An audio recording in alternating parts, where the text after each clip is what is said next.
Controleer of de slangen goed zijn aangesloten.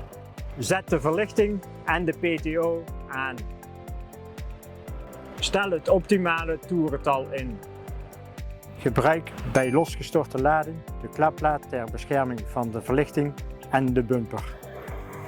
Ontgrendel de achterdeur.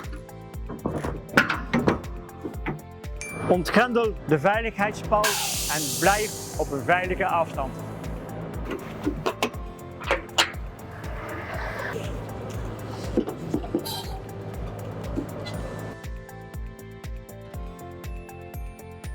Activeer de afstandsbediening en druk op lossen.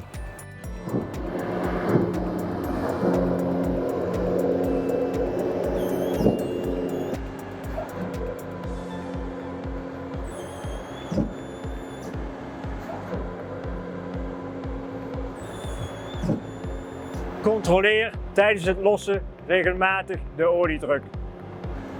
Pas eventueel de lossnelheid aan. Overschrijd nooit de 13 slagen per minuut.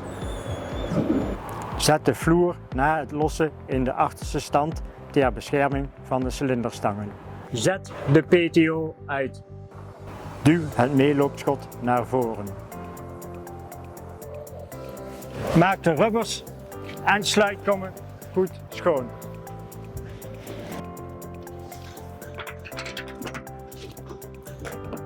Druk de groene knop in voor de beveiligingspal.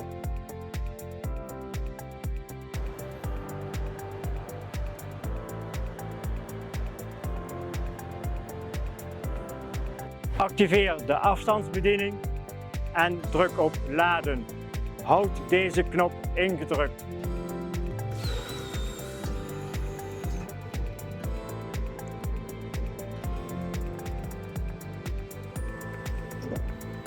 Stop op tijd met laden om schade aan het kopschot en meeloopschot te voorkomen.